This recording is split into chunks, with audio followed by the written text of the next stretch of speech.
Welcome to the Epic Gaming Night Podcast. Welcome to the Epic Gaming Night Podcast. Thanks everybody for tuning in. With me tonight is Rob. Hey! How's everybody doing? Matt may be joining us in just a little bit, but he is currently on his way. Oh, we need to give him a hard time once he gets on. Hey, it's all good, man. It's all good. Sometimes eating out for dinner happens. Or work and other things happens. That's why we were a little behind tonight. I had some stuff going on. Hey, man. Gotta make that money to fuel this board gaming hobby. I do. Nice. So tonight we're going to be talking about components in board games. But first we're going to try to talk about what we've been playing. Do you want me to go first, Rob, or you got something? Sure. Mine's nothing special, so you can go first. Nice. So one of the games that we played on Friday night was Good Cop, Bad Cop. It's basically a sort of deduction game where you're trying to figure out who's the good cops and who are crooked cops. But it's kind of interesting because it gives everybody 3 loyalty cards, and then the loyalty cards can say loyal or crooked, depending on what you get. If you have 2 loyal and 1 crooked, then you're good. Or if you have 2 crooked and 1 loyal, then you're bad. But there's also a agent and a kingpin. And then if you have the agent, you're always good. If you have the kingpin, you're always bad. So if you have the kingpin and 2 loyal ones, you might look like you're kind of good. Like if people, because there's actions people can take to look at your loyalty cards. If they look at 2 of them and they both say that you're good, they might be like, oh, that guy's probably most likely good. There's only 1 card left, but the last card could be the kingpin. If you're loyal, you're trying to kill off the kingpin. If you're dishonest or crooked, you're trying to get rid of the agent. So you're trying to figure out who those leaders are of that group. Also, if you're the agent or the kingpin, you can take more than 1 hit in the game. Is it ever possible to be both? It's never possible to be both, but it is possible for your loyalty to switch.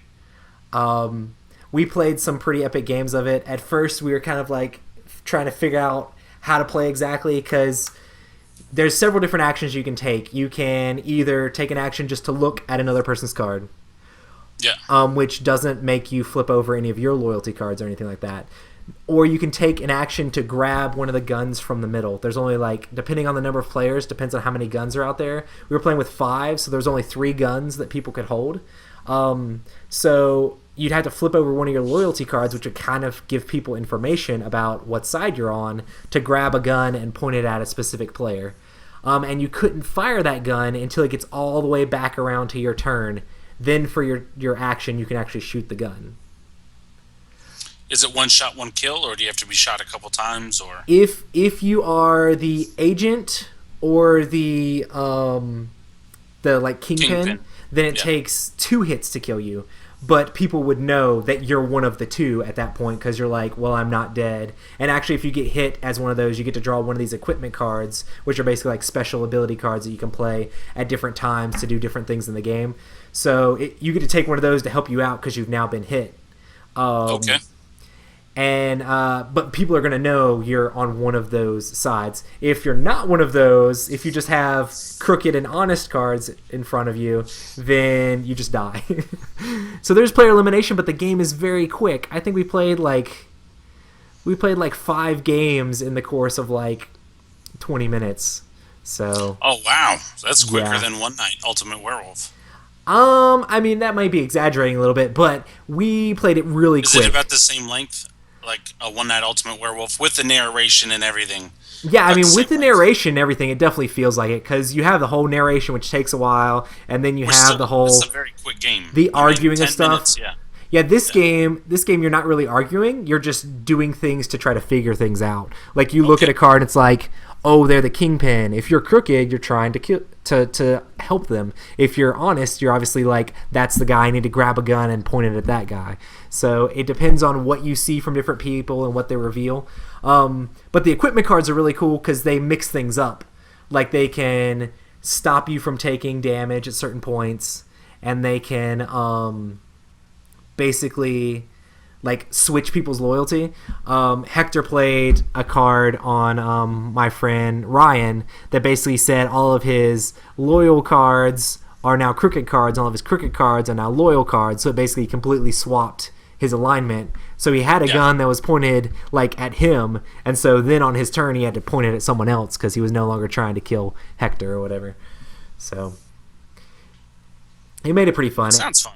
It sounds fun. I would look to pick it up. Yeah, it was a lot of fun. But yeah, and it's really simple, and I think it's a pretty inexpensive game. So, do you have anything to talk about, Rob? Well, I can always talk about something. We can talk about sunshine and rainbows. Summoner Wars, and I know that was the last game you and I played together. That's always a blast. Really excited to explore it more with all these new factions and stuff like that. For those of you that don't know Summoner Wars, it is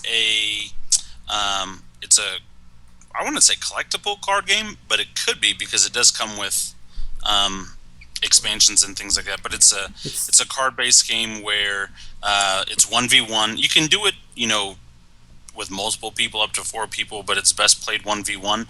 And you are a summoner, and you have your army, and you have to destroy the other person's summoner. It doesn't matter if you kill their other things. You just need to kill their summoner to win. The first one to lose their summoner loses the game. A lot of fun. It's done by Plaid Hat Games. They just came out with their Alliances pack, which took a lot of the old factions and they joined them together. And so it just it really works well. It's a lot of fun. And what I really like about the game is the factions that come out, the decks are already pre-built. Like, I don't like doing all the research and building different decks and getting crazy like that, like you would have to in Magic the Gathering. Like, if you're somebody brand new and you buy a starter deck, which there's not even a starter deck, but if you just buy a deck of cards, your deck is going to be just as good as the guy who's been playing 10 years. Or not 10 years, it hasn't been out 10 years. The only difference is he's played it more, so he's going to know what to do. But it's not like he's got better cards, And so that's one thing I really like about it, is it's really an even playing field card-wise. Now, playstyle-wise and not mechanics-wise, but playstyle-wise and thought process-wise is different. Because when you and I played, you wiped the floor with me, which is fun. I actually don't mind losing at games because I learn, I get better, and then I want to get better where I beat you every time. So we will play again. I will get my revenge one day. But it's a great game, especially if you want to get into Magic and other card games and stuff like that. I would recommend this because it gives you, you do have to draw cards, and so you do have that luck of the draw per se, but it's a great intro into card-based combat games, and so it's a lot of fun. And then besides that, I just got brand new counters installed today, and ripping out one of the old counters also took out part of the wall with it, and so still renovating. So all those people that watch HGTV and want to flip that house, it's not as easy, and it doesn't happen in a 30-minute show. It's taking a while, and so just working on stuff like that, and then playing The Witcher, which it's just huge. It's such a big game. It's just so big. I'm not even like halfway done with it, and it's just so big. It's just big. That's big. Did I say big? It's big. So to go back to Summoner Wars, yeah, I really like the decks are like really small. So it's like, what are they, like 30 cards or something like that? I think some decks may be a little bit different, but I think the max is like 40. I'm pretty sure like the regular deck size, like all the decks are the same, and they're like really small. So it's like you can switch if you want to like actually do like the trading card game style. You can switch a guy in and out, but it has to be like the same type of unit. You have to switch a common unit for a common unit or hero for a hero, and it keeps it pretty simple. I think it's like a really good like intro to those style games, and also it's not like collectible in the sense of you have to like chase after stuff. It's more like an expandable game because card game. You can start with like the base set, and that's plenty fun to play. Like you can start with the little like 2 versus factions, like the goblins versus guild dwarves, or the phoenix elves versus the tundra orcs or whatever. And you can start with those, which are really cheap, that are like $20, or you can get like one of the master sets, which just gives you tons of factions. And it almost feels like a tactical miniatures game without the miniatures. So you have like the little cards, and you can move them around, and you're basically trying to take out specifically their summoner, figure out ways to do it. Who's your favorite faction or summoner? I haven't played a ton besides when we played recently. I used to really like the Shadow Elves because they're like an assassin style faction, and that is like one of the alliances I played. The Shadow Elves mixed with what were they mixed with? Oh, you were playing and they were mixed with one of the dwarves. Oh, like the Guild Dwarves or something? I think so. Yeah, so they were still very like assassin-like, but with the Guild Dwarves, not Guild Dwarves, the whatever the magical dwarves are, the Deep Dwarves. The Deep Dwarves have a lot of magic stuff, so these were like Shadow Elves with tons of like magic spending abilities. But I like them because they like try to rush the opponent's summoner, which is always not necessarily the best thing if you play against a super defensive faction, but it's kind of cool. Like different factions will work good against other factions, so you have like the paper rock scissors sort of thing. And well, that's what I did against you. Yeah, you kind of played like a faction that would be good at like outlasting. But I didn't even do that. I rushed you because I got a couple hits on your summoner, not like the first couple turns, but I'd say around 3 or 4. I got a couple hits, and he was over halfway dead, and I was like, oh my gosh, I'm going in for the kill, which was stupid on my part because then I left my summoner wide open, and your guys, a lot of them had archery. They were able to shoot at a long distance, and this other guy, next thing I know, long story short, my summoner was surrounded, and when he started the round, he had full health, and when he ended the round, he did not. He was dead. But I was like, man, I'm going in for the kill. But you played it well. You set that little trap because I think your summoner had this ability where he could like move an extra turn or move an extra space or something. Like I had like an event card that let me damage all of the units around me. So like I moved my summoner up and let you do a bunch of damage, and also when I damaged them, I could heal. Yes. So I was like, hey, let me sit right in the middle of your guys. They all take a pot shot at me, so I was actually damaged at that point, so I had a reason to heal. And you had surrounded me, so I was like, okay, well, I do like 2 damage to like everybody around me. And you're like, well, they pretty much all die. And it's like every unit that died from that, you got an extra health, and you ended up killing 3 plus. And it was ridiculous. But yeah, and a cool thing about that game is whenever you destroy a unit, that's what gives you the mana to be able to play more guys. So you can discard cards out of your hand to become mana to play characters, or you can like beat your opponent's guys, or you can actually even kill your own guys off.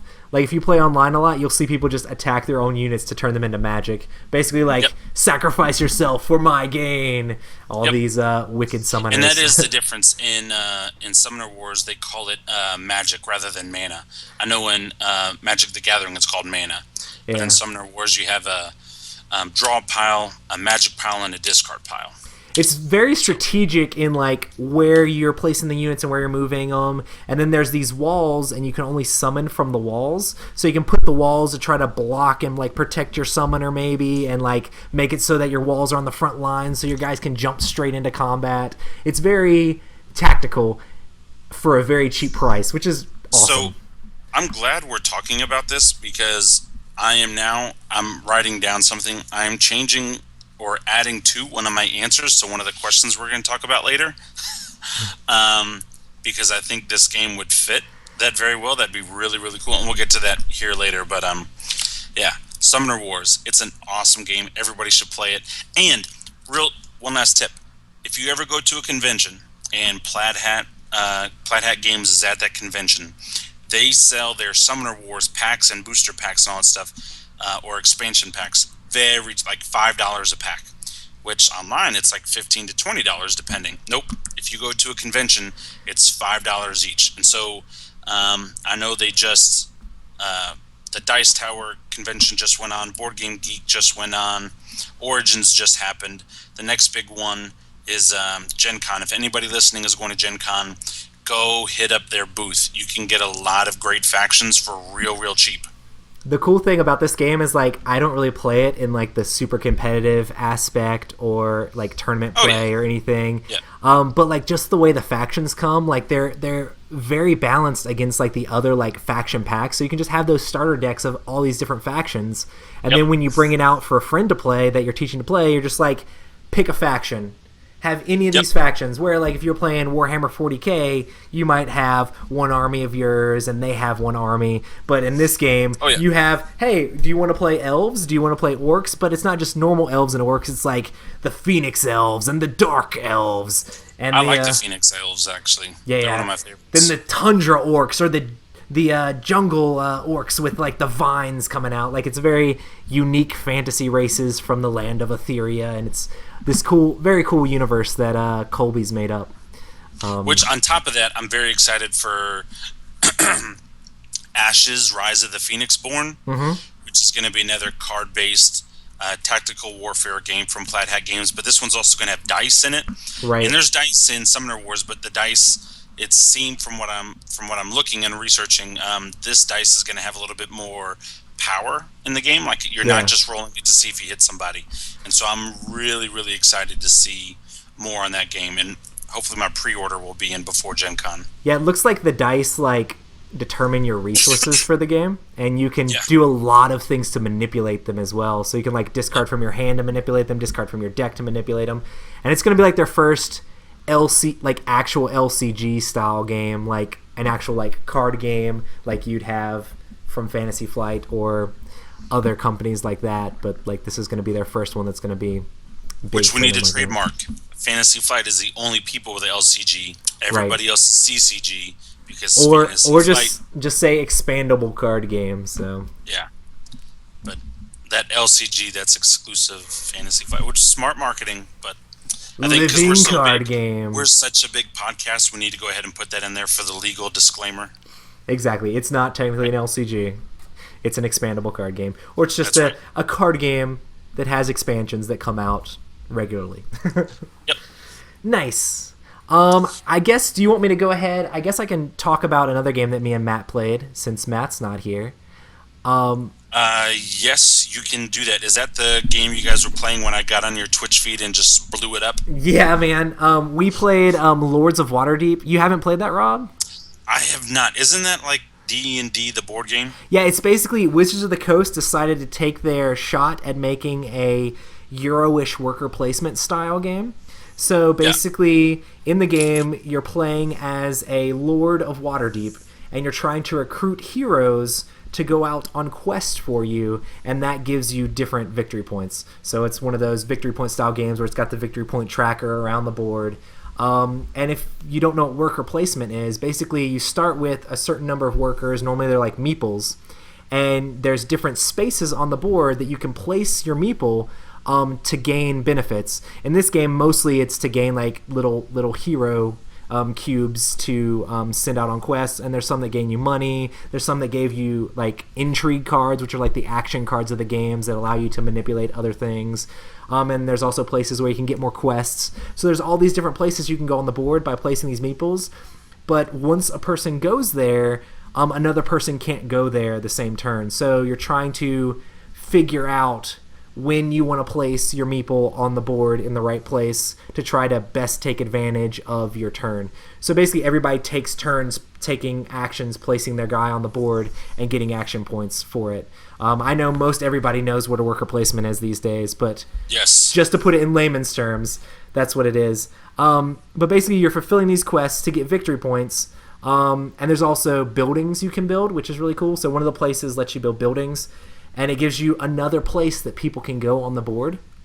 And then whenever someone else uses it, if you bought that building, you get an extra benefit. So Matt did pretty good in the game because like at the beginning of the game, he bought several buildings that were really useful. So everybody wanted to go to those locations. But every single time we went there, it helped Matt out a little bit. So Matt was getting all these free things without having to actually put his guy on the board. So it was pretty fun overall. It was really close. Matt was like ahead most of the game, and then like right at the end, Matt wasn't like each lord is like hidden, like has a hidden ability where they're trying to complete specific types of quests. So like some lords are going for like skullduggery, which means they need a lot of thieves, and like warfare, so they need a lot of like warriors. Like mine was going for like commerce, which meant I needed like priests and like random stuff, and then also like piety, which meant like I needed a lot of the good characters to be able to complete mine. But I was trying to complete a lot of those quests. If you match quests with your lord, at the end of the game you get 4 extra points for every single one that matches. So it's kind of like the hidden thing where, okay, well now I reveal my lord and these are the quests that I completed that actually match him. So and you can kind of tell during the game like who's really going for what, and so you can be like, he keeps trying to take, because a lot of them overlap. So I could tell she was going for commerce quests, and I'm like, man, I really need to try to like grab those before she grabs them, because we're going for the same sort of thing. But yeah, it's pretty fun, especially it's a very good intro to worker placement and Euro style games. It definitely has. Who won? I won. So, and I would have won by more, and it was amazing because there's intrigue cards you can play to put mandatory quests on people, and basically they screw up other people and make them complete that quest before they can complete other ones. And we almost played an entire game without anybody playing a single mandatory quest. And I was going to be like, man, we're so nice to each other. We didn't do any of the take that or any of the stabbing each other in the back. And like on the last turn, you have to go to a location called Waterdeep Harbor to actually be able to play those cards. All 3 of those places were filled up. So I was like, it's done. No mandatory quest the whole game. Matt completes a quest that allows him to play an intrigue card, and he plays a mandatory quest on me. And I'm like, dude, bro, what'd I do to you? Come on, man. But it was a good play, because I would have had even more points. So I can't really blame him. So, you know. But we will. But I like to think that we would have had the perfect friendly game until he just flipped the table on us. No, I'm just kidding. Good times, man. But yeah. Does Lords of Waterdeep sound interesting to you, Rob? It does sound interesting, and watching it on the Twitch, it would have been fun to play and be there. But we've had a lot of stuff going on, and some family issues going on, and so I wasn't able to make it. But it did look fun.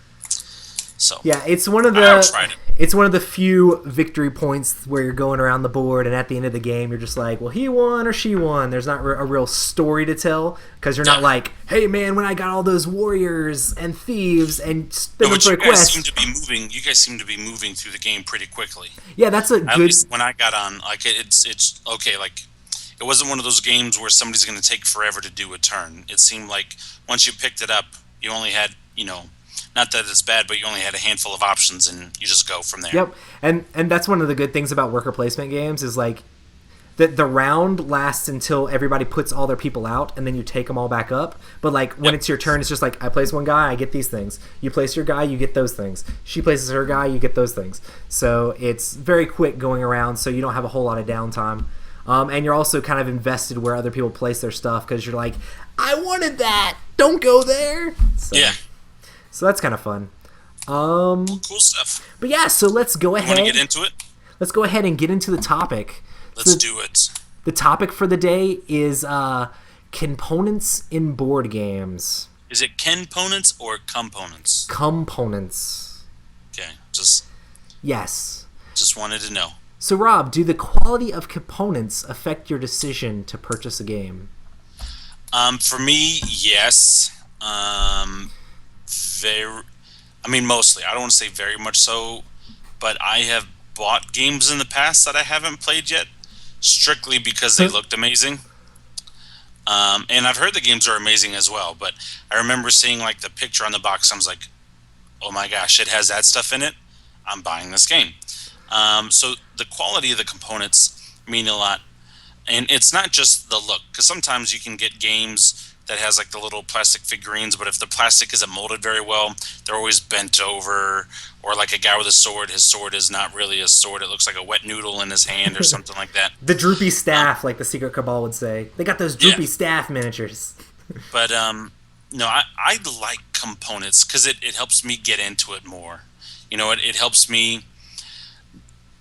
use my imagination in other places where I can see that is a knight and the knight is doing this and he's right there. Like, I like seeing that. I'm a big visual guy. And so I love components. For me, they are a very big deal. I will buy your game. I may not play it, but I'll buy your game if you have cool looking components. Yeah, I think they definitely affect my decision as far as getting a game. Like, if there's a game with just like amazing components, I want the game to be good. Like, I want to like watch reviews and make sure everything is like good with the game, because the game can't. I don't think the game can like ride on components by itself. Like, it needs good mechanics and good everything. But like, if it's a good game and then there's amazing components on top of it, it makes me want it a lot more. If they just have tons, sometimes it makes it a little bit harder, because the better the components, the more expensive it is. So sometimes it's like, oh my gosh, I might have to wait to get this game, or watch a few more reviews and be like, yes, it needs to happen. But yeah, amazing components definitely make the games look great. Well, and not always, but typically when you find a company, for example, Fantasy Flight Games, they have, in my opinion, some of the best components out there. But they also have some of the best games out there. Right. And I also think it's because they really put a lot of detail into every aspect of the game. You know, like you were just saying, like, before you buy it, you want to check how the reviews are. Well, if you see a lot of reviews on Fantasy Flight, the majority of them are positive. They may have a flop every once in a while, but a lot of their big games and big component games, the games are amazing, and they look amazing. And so usually, like, if you see a game, I haven't experienced this yet, playing one-wise, but, you know, if I have a game that has just good quality, very durable, it's going to last a while, components, I've enjoyed the game as well. You know, it's not some cheap trick where they just got me to buy it. It does have the good mechanics, and it does work well, and you can just see that they really put a lot of thought and effort into every aspect of it. I think there's a lot of companies like the Fantasy Flights and the Days of Wonder, and even like up-and-coming companies like Plaid Hat and stuff like that. They're trying to look at their games and make them like as quality and as good as they possibly can, which I'm sure most companies would want to do that, but like they're like striving to go above and beyond and just like have the amazement factor when someone opens up that box and they're just like smell all the new plastic and cards, and they're just like, this is later as we get on. And there's Matthew, everybody, and Matthew's beard. Hi, Matt's beard. Hi, Matthew. Hi, friends. Hi, Matt. Your mic's pretty hot. Is it? Oh, it's hot, buddy. Unsure of what this means. It's like you the volume's really loud, but it's cool. Yeah. It's like eating a Hot Pocket after being in the microwave for 7 minutes. Overkill. Too much. Oh, that sounds awesome now. That sounds really good. I will say way back. So, Matt, we've gotten past what we've been playing. Right now, we're talking about components in games. Or components in games, however you say it. Components in games. So, do quality components affect your decision on like playing or purchasing games? Well, I feel that you're asking the wrong person. I know, exactly, because you're not like, I don't buy all these games. But like, do you feel like... How about your decision to play the game? Like, if you see a game on Roy's shelf, and let's say you examine the box, and you see the different things on the back of the box, does that excite you to play the game more rather than if you were to just pull out like a card game? I don't know. Maybe a little bit. Like, card games still have their merit, I feel like. There's not a whole lot. The components, I don't think, really affect me that much. I mean, it's more just something that's like, oh, that's cool. Because it's like when we played, what was it, Eclipse? They had like the metal tokens. I was like, oh, Zaya. I was like, yeah, this is super neat. This is awesome. But I wasn't like, I'm going to play this again entirely because of the metal coin currency. Like, the gameplay is more where it's at for me, I feel. Yeah. Okay. I don't know. How does your beard feel about it? It's okay. Yeah.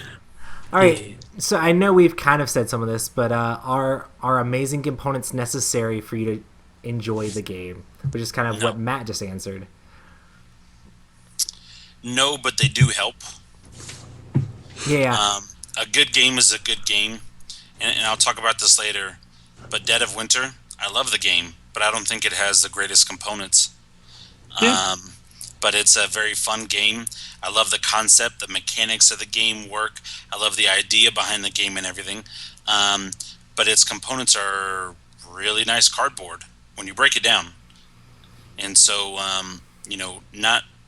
And I think somebody on Twitch earlier said, Cool Mini or not, they have amazing components with Zombicide. Mm-hmm. Really, really great detailed zombies, actually. That'd be cool if you could see the zombies like that in a game of like Dead of Winter. I would buy it even faster, and I'd buy more. But so to answer that, no, but they do help.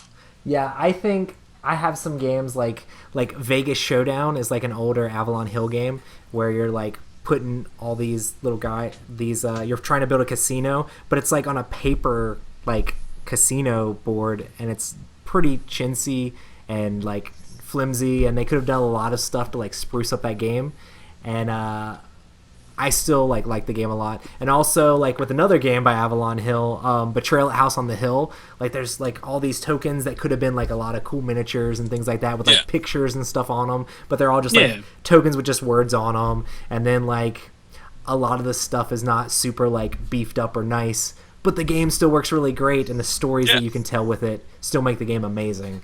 So I don't think it's necessary. It just is better. The quality of the components might affect the replayability at some point, because if it's too chintzy, then you have to go into sleeving and doing other things to actually protect the game so you can continue to play it. Yep, absolutely. Nice. Would you rather pay a higher cost for a game with amazing components or a lower cost with just functional components?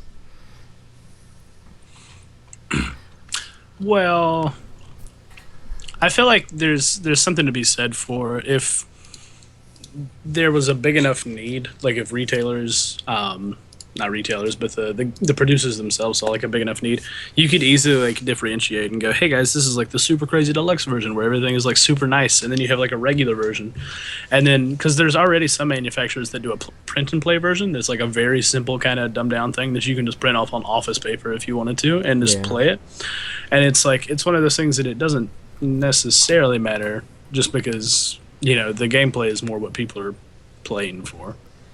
I don't know. Yeah, my situation is I have to look very hard at the games, like for the price. So there are plenty of games that I have that have amazing components, but it takes me longer to press that buy button or actually like get someone else to buy it for me just because the price point is so much higher. Like I have like Zaya and Twilight Imperium and all these other crazy games, but it's not without a lot of studying to make sure that the game is worth the price point. Honestly, like if they I want good components, but I think they should try to like cut costs where they can to try to like have decent components at a good price point, because if you have a great price point, they can have it's more widely available to people who are broke like me. I agree, but I would also argue the other way. I will pay more for better quality components. One, visually, again, like I said at the very beginning of the podcast, it'll get me more into the game, seeing that monster really look like a monster, or that investigator, with all the detail that goes into it. And I also think when we're going to talk about quality, we're also going to talk about that 10-year, where we were just talking about sleeving cards and other things like that. If you have a good quality component, it'll hopefully last longer as well. Right. It's not just looks. And so I will pay more for a game because I don't plan on getting rid of any of my stuff anytime soon, because I'm a hobby player, but I'm also a collector in a little bit of a way when it comes to board games. And so I want my games to last. I want to play a long time. I want for my kids, when they get older, I can play with them. And so I would pay more for higher quality stuff, for the look, for the feeling that it gives me, and also for the durability. I just feel like it's going to last longer. And even if it doesn't, in my mind, when I hit pay now, I feel that way. And so it just helps me give them my credit card more often. Exactly. Yes, this will last longer. It's purple. It's supposed to be purple. Yeah, there's so many amazing games, like, that like they have like crazy components when they hit that like $80-$100 price point, and you're looking at it like with Forbidden Stars and stuff like that. It's like, oh my gosh, like everything looks so amazing from Fantasy Flight, but it's like it's $100. Like, I'm gonna have to think about it. And my copy will be here June 30th. And the good thing is, Rob can just buy those games and let me play them. He just has to help learn the rules, man. Yes, I'll buy the games, but you have to help me learn the rules. I'll learn the first half of the book. You can learn the second half. I think Watch It Played is doing a video tutorial on how to play that one, so awesome. Oh, that'd be easy. That'd be awesome. Nice. So, Okie next question. Can you name a game that has amazing components, or is there a game with amazing components that you'd like to talk about? I actually have several, so I'll let you guys go first, and if you don't name off some of the ones that I've got, then I'll go and I'll wrap it up. Nice. One of the ones I want to talk about is Battlelore. I don't know if you guys have played it or not, but Battlelore 2nd Edition, Fantasy Flight came out with it, and it has all these crazy like fantasy miniatures, and it's like this tactical miniatures game that uses the commands and colors system that they've had a bunch of other games come out with, but sometimes they have like smaller miniatures, or they just have like blocks in those games, or like there's Memoir 44 that have like a bunch of little tanks, but this one has like all these like this huge like dude riding an eagle and this giant like chaos lord and like all these crazy awesome miniatures that are like really quality looking, and this year is going to be like the year of Battlelore because they're coming out with a whole bunch of expansions. They just came out with 2 more like huge armies for like the base faction, and they just announced an undead faction, and they have all these neutral guys. And it's like one of those Fantasy Flight games where there's all these crazy looking awesome miniatures. Yeah. Which they have a lot of. Yeah. Matt, do you have a game that you can think of? I'm probably just gonna say Zaya. Yeah, Yeah. Zaya is I mean, just because amazing. it's like, not only are like the coins like actual metal and just have like a really nice feel to them, it's like there are a bunch of different types of ships in like the tier 1, tier 2, and tier 3 class, and then they're all different miniatures, and they all look, the same as what's printed on the card, because I know sometimes that gets a little iffy. Like, not necessarily to like badmouth a game that's good, but like Twilight Imperium 3, it's like the miniatures, it's generically printed for everything so that you can play all of the different races and still have things. Whereas I feel like if you had access to like a 3D printer and you could make like custom units for like each faction or something like that, it would be like, oh. But there's no way Fantasy Flight would do that because it's going to be ludicrously expensive to just print for like the 30 different races that are in the game. Yeah, the game's already $100, and it's like, oh, let's print. There's 20 different races. Let's print custom ships for every one of those 20 races. Well, and that's the cool thing about it is like, it wasn't until like when we played, it wasn't until like I got like, started getting like 50 ground troops, on a particular planet that I ran out of miniatures and had to start using cardboard tokens, because they do give you a lot of miniatures, and I don't know. Yeah, Zaya's crazy because he could have easily gone and been like, well, this is your green ship and your black ship and your red ship, and no matter what ship you change out, you still use that same miniature. You still have that thing. Yeah. No, it's pre-painted miniatures for every single different ship build. And they look really good. And there's different tiers of ships, so you start with one ship, and then you upgrade to a tier 2. Oh no, there's another miniature for your tier 2 version. And you're going to go to tier 3 now? There's a completely different miniature now. It's just ridiculous, the production that is in that game. It's amazing. Man, I want to buy that game so bad and play Have you played it yet, Rob? No, and if you try to get it on Amazon right now, it's like $270 or something like that. Yeah, they're coming out with. It's out of print. Yeah, they're coming out. He's got the second printing like right now. I saw on Twitter. So, but man, come over and play it. I will. Yeah. So, for me, I'm just going to say a bunch of different things, and one, I'm just going to say most FFG games. They're great. They're amazing. Like Twilight Imperium 3 or Forbidden Stars or even the Star Wars Imperial Assault, and Battlelore is also FFG and things like that. Fantastic components. I actually really like Cash and Guns second edition with the foam gun and everything like that. The cards are real durable. You know, like they have that big diamond and stuff like that. That was a lot of fun. I thought those were really good components. It's goofy and it's fun, and I like the models that they came out with. Like everyone's got that cartoon-looking character person. Just really well done. So I like those components for that game because it doesn't matter how old you are. Once you hold that foam gun with the orange tip in your hand, everyone immediately just points it at somebody. It could be somebody they know or a stranger, but they just get excited like you're playing like war again as a little kid in the backyard. I'm just gonna point it at you. So we played, like I said, we played Good Cop, Bad Cop, and we were talking about, man, we should really just pull out the foam guns from Cash and Guns for this. Cause it's like you could have this cardboard token, or you could have a foam gun. Like the foam gun's awesome. That was really is awesome.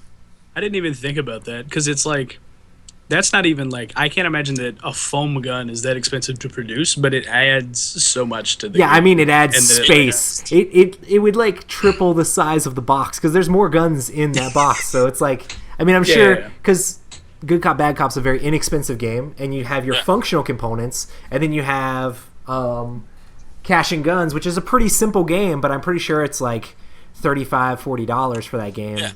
And the box, 3/4 of the storage of the box is the foam guns. Exactly. I mean, so, and I mean, they're big, but it's fun. When you're shipping things over from China, just every inch you can cut off that box makes it cost less. So good point too. Yeah. I also, and this is also FFG, but Mansions of Madness and that whole Arkham. But I really love the figurines in Mansions of Madness. Like, oh yeah. Like each individual investigator is amazing and they have their own thing, but then the monsters, the detail in the monsters are so amazing. Slimy Shoggoths. Right? Chaos Kid in chat says he really likes the components in Splendor, which has like those like heavy like the jewels. heavy poker chips. Yeah. And that's actually I don't own Splendor. I have played Splendor before. It is a really good game and it does have good components. They seem like they're going to last. They're heavy, they're good quality.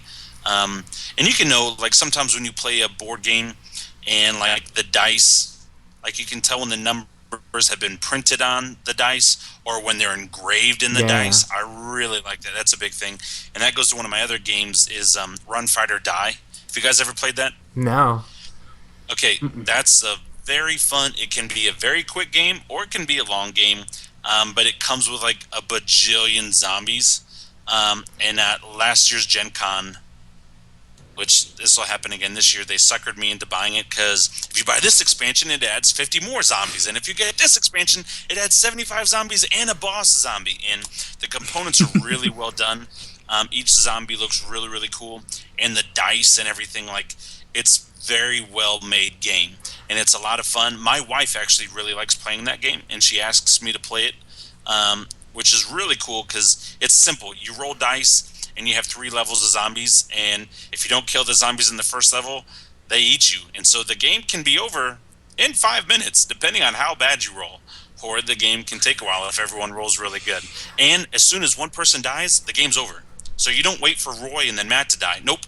It's, okay, once Rob dies, you guys count up your points. Whoever has the most points wins. And if you get eaten, there's no way you can win. And that's actually in the rules. It says, you were just killed. Why would you win? And so I think it's so funny. There's a lot of people that complain about like, oh my gosh, there's too many zombie games. Oh my gosh, there's too many zombie games. Rob owns them all. Like whenever they're like, hey, let's make a zombie game, they're making it for you, Rob. You are their demographic. There's only like 3 main zombie games I have. I have Zombicide, which was huge by Cool Mini or not. And Dead of Winter is more about the characters than the zombies. And then I have Dead of Winter. Those are the 3 main ones. It's just, those are also really good. One, I'm not too familiar with the company that made Run, Fight, or Die, but they have great components, and that's another good thing about going to Gen Con. I was able to demo the game, I was able to play the game, and I saw how much fun and how easy it was. Nice. So that was great about that. Dead of Winter, just great. And then Cool Mini or not, they just do a great job with their products. So I'm not like a zombie fanboy, but they're good games, so I'll buy them. And also, one last thing, and I know we really don't play it or talk about it, but 40K, Warhammer 40K, and I know it's like a miniature thing, you have to build them, but those are also some really nice components. I mean, I know you have to glue them together, but a lot of detail goes into that. They better be for the price. They really should. But, that's something else that has really amazing components. Yeah, I'll pay $100 for this unassembled plastic tank. Sure. I did. Sorry. Hey, it's cool though. Oh, I was bit by that bug before, so I've been. When I win the lottery, I'll buy more. Nice. The question is, when you're a Time Lord and you can reverse time, then you'll have time to paint them all. Or you'll just win the lottery and pay someone to paint them. But sometimes painting them, it's relaxing. It's fun. It's awesome. Like when your kid's crawling all over you and stuff like that, just put on your tunes, start painting some stuff. I've been trying to paint all my Battle Lore minis, so it's very slow going. Very slow going. But it's fun though. You enjoy it, right? Yeah. Awesome. Don't you enjoy it? Yeah. Yeah, it's amazing. Next. Can some games be overproduced for what they are? Basically have like crazy components when the game really doesn't have a whole lot of mechanics or doesn't deserve the amazing components that it has. I will be really quick. I have not run into that problem yet, and so for me, no. That's not an issue for me. I haven't run into it. I feel like if you do a lot of like pay attention to like reviews and like pay attention to what people are saying about it and the hype in the game, like you can figure out if that's an issue, and a lot of times those games you can bypass. But I feel like this happens sometimes with like Kickstarters. Like so many Kickstarters are about like the minis, you got to get all these crazy miniatures, and they always like look amazing, and they have like crazy artwork and crazy miniatures. And then I've seen plenty of them where they release the rule book and they lose like all their backers. It's like, this is not an actual game. Like, this is not what we thought it was. So, I mean, I could name a couple of games, but I don't want to offend people. But, yeah, I think sometimes people go crazy on the visuals without an actual game to back it up. And it normally happens to Kickstarter because a lot of times the publishers and the developers try to make that not happen, you know? Yep. That's another good point with Kickstarter is because, I mean, I could really easily, like, Zaya was a Kickstarter game, right? Yes. So, I mean, you know, Zaya clearly worked out, but, like, I could see other games doing something similar. They're like, hey, man, we could do the currency like Zaya, this all metallic, and we could do miniatures and stuff like this. And then they keep adding this as, like, stretch goals, you know, because they're getting money. And then it gets to the point where the game is too expensive to produce almost. Like, they didn't anticipate the cost to benefit ratio, I suppose. But I don't know. Right. Could you imagine cash-in guns with like metal guns? Like, that would be ridiculous. Yeah. Nobody would buy that. Like the Super Deluxe edition for $300. What was I gonna say? Cash-in gun with real guns. I feel like a lot of people see like the cool mini or nots and things like that, and they're like, hey, these companies are making millions of dollars on their Kickstarter. We need to get on that. So they get a sculptor and they make these amazing miniatures, and the miniatures look really cool. And maybe some people just buy the game just for the miniatures, but a lot of times like they see the gameplay or the way the game pans out, and then you just never really hear anything about that again. And maybe some people backed it just for the miniatures, but the game wasn't really there. Yeah. So I feel like that's just kind of an issue with Kickstarter in general, though. I think a lot of people have been burned by some of the things that are on there. Yeah, have you guys ever backed games on Kickstarter? I personally have not. I have a lot of friends who've done it. Most of the time, like, since I don't really buy tons of games for myself, I normally like get them for like presents and things like that. And when I do, it's like something very specific. I don't have the patience to spend $70 to $100, sometimes more, on some of these crazy Kickstarters, and then wait for like a year and a half for me to actually receive that. Like, I've got kids and a mortgage to pay, man. Yeah. I haven't actually bought like games per se. I think I might have backed one or two video games on Kickstarter, and if I have, I don't remember what they are. So clearly they weren't like that big of a deal. Something I backed recently on Indiegogo was like a a notebook that's entirely not related to this in any way, shape, or form. But I'll be getting that in July, so we'll talk about that at some point. Maybe. What was I gonna say? I always like have friends that kickstart things, and then I'll like play their copy of it or like see it or watch a bunch of reviews, and like when it actually comes out like in a store, then I'll buy the thing, even if it's like I bought Zaya like after it actually was on Cool Stuff Inc. And I bought it from them, and it was actually like $10 more than if I kickstarted it. But by then, I knew the game was good. I knew it was getting rave reviews, and I knew that it was actually out, so I could spend my money and get it a few days later. Yeah. I could get it like immediately after I actually spent my money, as opposed to having it tied up, doing the risk of, because I mean, Kickstarter sometimes is a risk because you're backing someone else's things, which I mean, it's awesome for the people that have the income to be able to do that sort of thing. But there's also a chance that you may not get your product too, though. Right, and Kickstarter doesn't really do anything to force them to give you any of that stuff, because you're really just backing their dreams, you know? Which, I mean, it's an awesome platform, and I think there's a ton of amazing games that have come out of Kickstarter. But I like to be the one that plays those games after it's gone through the fire of everyone else. It's definitely refined and awesome by the time I would get it. Or I can just pass on it if it hasn't made it to that point. That's actually kind of an issue I'm having right now. Is it's not necessarily with games, but like I've been like pre-ordering a bunch of stuff, and I've just noticed that it's like, hey, I still have some money, but I don't have as much money as I had at one point, and then I just don't remember what I got. So it's like today I got the Blu-ray copy of Spirited Away came in, and I was like, I forgot I ordered this, and I was like, sweet, perfect. Must be nice. So it's interesting. Yeah, it's interesting to say the least, because it's like, oh, mini Christmas, thank you. Whenever I order something, I'm always the guy that's like, let's check the tracking number today. Where's it at? Let's check the tracking number today. Where's it at? Oh man. 2 days out. Oh man, I'm getting nervous now. And I get home, like if it's not on the doorstep, I'm like, maybe it'll be here tomorrow. So yeah, I'm the exact same way.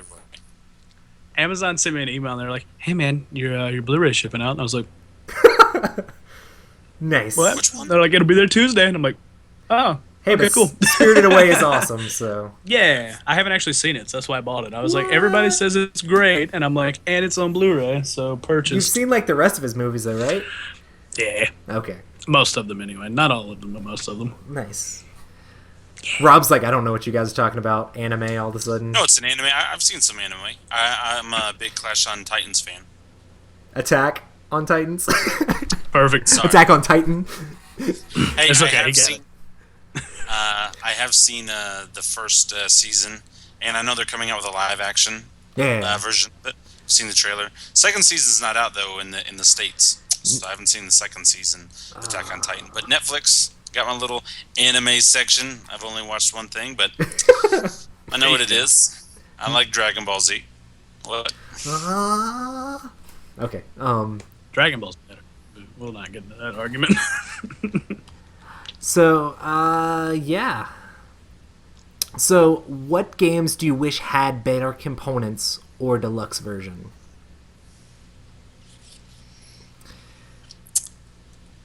You want to take this first?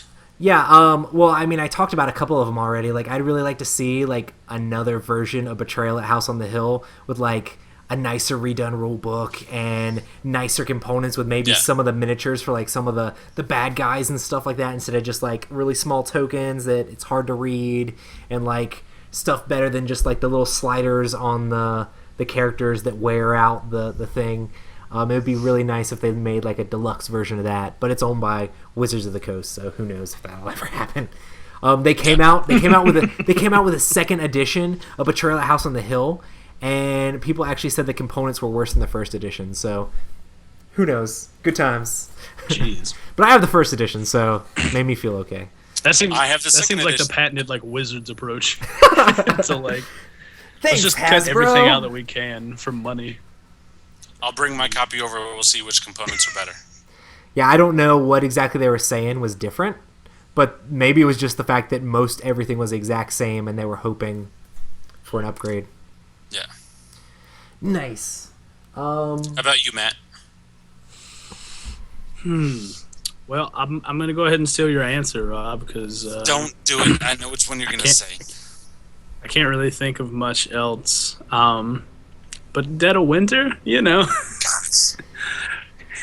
I mean, it's a good game. It's a great game. It doesn't need it by any stretch of the imagination. But, if you had, like, a little miniature zombie, it's like, sweet. Or if you had, like, little, like, jacked up stick barricades that, like, you actually, like, physically stuck down, it's like, yes! Everybody wants a miniature of, like, the mall cop, or the mall Santa. The mall Santa? It's amazing. Yes. So that way you could just flick it over when it's dead and everybody's morale goes up. Everybody's like, yay! Yeah. Mall Santa! Actually, something that would be really cool is when we were playing Twilight 3, Roy, you showed me the picture of the people that made like a Twilight 3 table. Yes. Like, and it's like, I think that's really where a lot of that stuff lies. Is like if you have a passion for a game, like that table, I can't imagine was more than $200 in just raw parts to put together. Yeah, I do mean, it yourself, basically. Time. Yeah. A ton of people do that sort of stuff with board games, especially like the ones that are like their like favorite board game. They're like, let's make this epic. Yeah, I mean, and I feel like that's where a lot of stuff really can kind of be done. Mm-hmm. Yeah. As far as deluxe stuff goes, like you were saying, as far as races for like all the different factions for Twilight Imperium, like I think they could just release those as like individual packs, and people would buy like either maybe just their favorite race. Like I really like the Arborak. I really want some like plant ship minis. Like that would be amazing. Yes. And like they would just buy just a box of just those. For Eclipse, they made a ship pack 1 where in the regular game all the aliens you just have like the really basic looking like ships. Like they're not as cool as the ones in Twilight Imperium 3, but they made ships that actually matched each race. Neat. For Eclipse. I know we played with all the humans, but the other sides have aliens on them, and they have like completely looking different ships, and they look amazing. And there's not as many ships in that as there are in Twilight Imperium 3, but if they did something like that for Twilight Imperium 3, I think it would be too crazy to like release deluxe Twilight Imperium 3. Here's all your $400 pre-painted ships. I mean, it would be a lot cooler if they just said, okay, here's a faction of like these are the Arborak and these are the Yserial tribe, and they just had all the different factions, and you could just buy specific ones and maybe just get them over time, so that way you didn't have to drop $300 at once. You could drop $25, or $20 like on each one, or however much it's going to cost depending on how detailed they are. I really think that's the only thing too that they could do for TI3, just because like reading forums and after playing the game a couple times now, there's nothing broken about it. So like you can't make a Twilight Imperium 4, like you can't make the rules better or stuff like that. Well, I mean, they could easily make more expansions and have like more modules, which would be awesome. Yeah, but I'm saying like Twilight 1, Twilight 2, Twilight 3. Twilight 3 is the complete game. It is good. So the only way to make it better is, like you said, expansions, or as you said also, do those custom faction upgrades. Ships. Like, here's that. Yeah. That'd be the only thing. So, yes, Matt, you did steal my thunder. Get on it, Christian Peterson. Make those. I would love to see a deluxe version of Dead of Winter. But we were talking about this earlier, Roy and I were, and I think this would be so awesome. Summoner Wars, if you had, like, minis for each faction, like, because it is a... I mean... They're not minis now, they're just cards, but you move the cards around on the board where they're supposed to go. And if you could replace that card with a mini, that would be so awesome. I would buy it, and I'd buy it again. That would be amazing. I think it'd be really cool if they just had like a miniature for like the summoners. Like that would be really awesome. Yeah. Now I do know the Tail Feathers, that's going to be their big miniatures game. Miniature component game.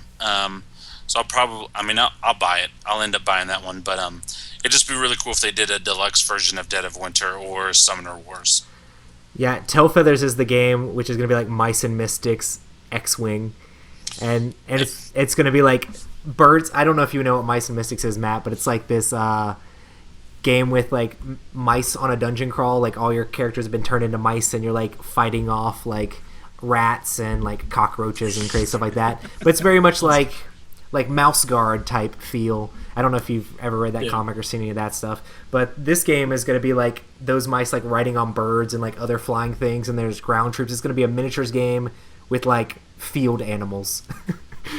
So it's going to be pretty crazy.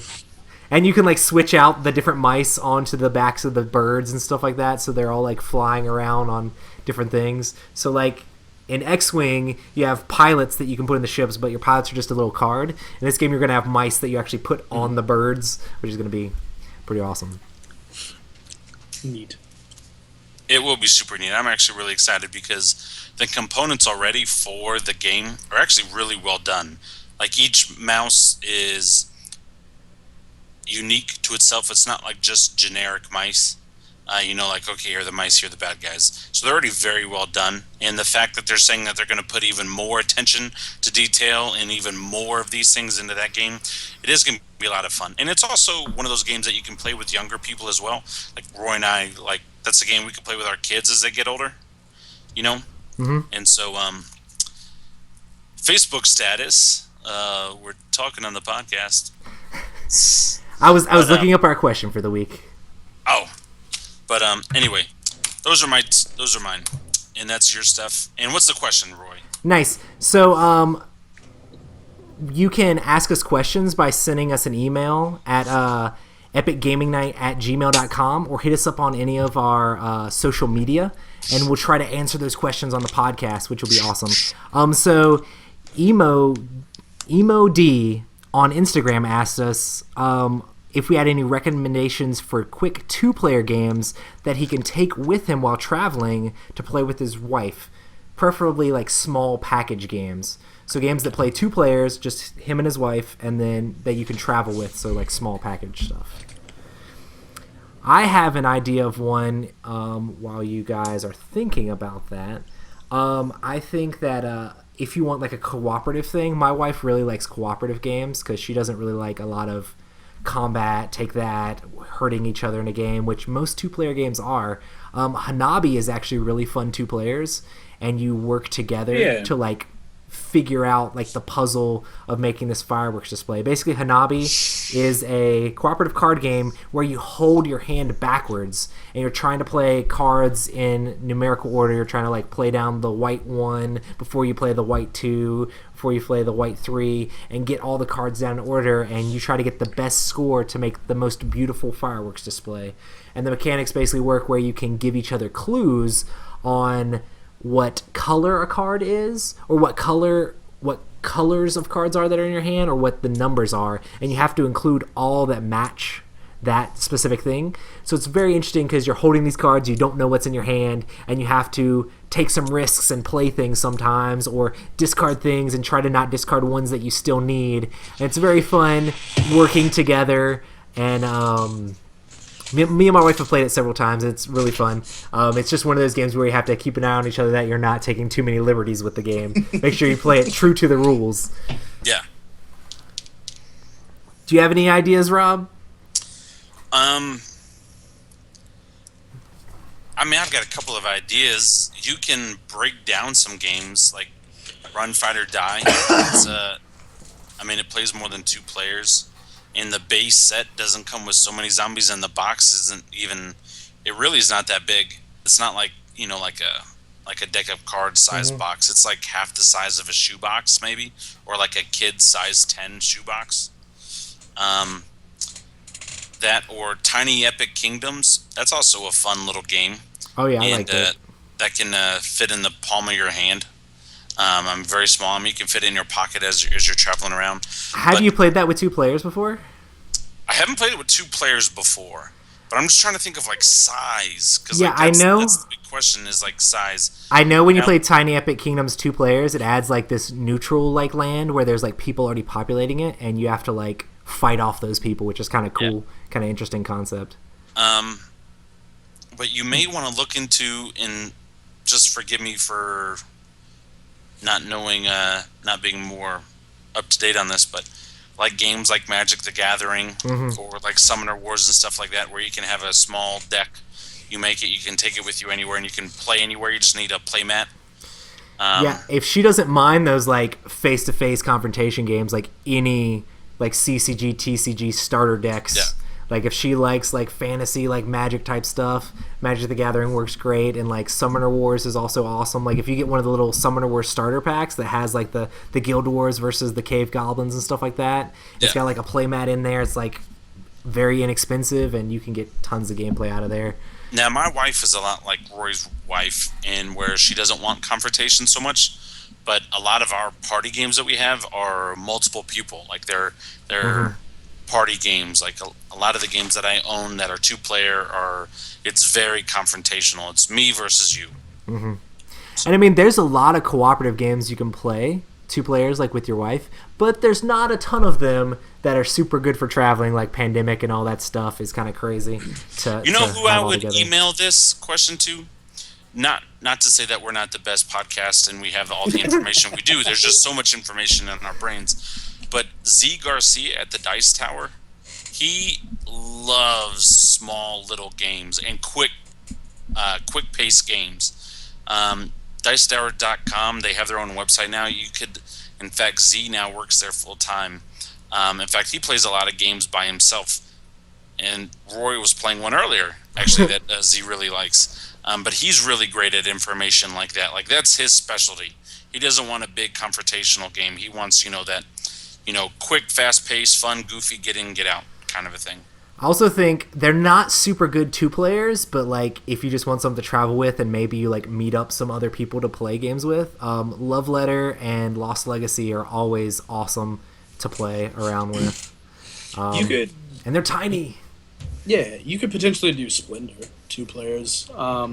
Yeah, but those components are heavy and things like that. Like that's well, see, that's the issue. Is I've never played it IRL. I've only played it in Tabletop Simulator, and Tabletop Simulator is like some cards, some tokens. Yeah. I'm like, okay. Yeah, it comes with like big, like heavy chits. That's what they were saying in chat, talking about the. Yep. So it's really nice components. Another they really are. It's very very well done, but it's a lot of game. It's more than you realize. To make Roy's dad happy, dad happy, Chrononauts is not a bad game, 2 players. Was that just like a little that time travel game we played? Yeah. That is a fun little game. And especially if you're a history buff, like I feel like that's something that you can probably bust a game out of that in like 5-10 minutes, and that's something cards. Where it's not like a Zynga where you necessarily have to attack other people or do other things. You're just trying to complete your timeline before the other person does. Yeah, you can get aggressive, but you don't have to. But yeah, you don't have to, unless you get like the Ark of the Covenant, which you and his dad kept trying to steal from me. Or no, that was the Holy Grail. Yeah, I mean we had stuff we had to complete, man. You chose poorly. Sorry. That's okay. World War III happened, and nobody could access anything from the 68 plus. I was like, yeah! This is good. That's a fun little game. Chrononauts, I need to get that. That was fun. Yeah. Awesome. Okie doke, guys. Well, I know some of you haven't been here for the whole podcast, but I guess that's pretty much a podcast for us. So, if anybody wants to check us out, we stream on this live on Twitch every Tuesday at 9 p.m. Eastern Standard Time. Or 9:10. Yeah. And what am I trying to say? The URL is twitch.tv/Epic Gaming Night. Also check us out on Instagram, Twitter, all the different social medias. It's normally at Epic Gaming Night. And then also make sure to rate us on iTunes. Yeah. Rate us real good. Awesome. Make sure to send questions to the podcast, and we'll see you guys next week. Miss you already. Push it. Yeah. Push it real good. That's how we get stuff muted on Twitch. Nice. Okie doke, guys. Well, thanks for coming out.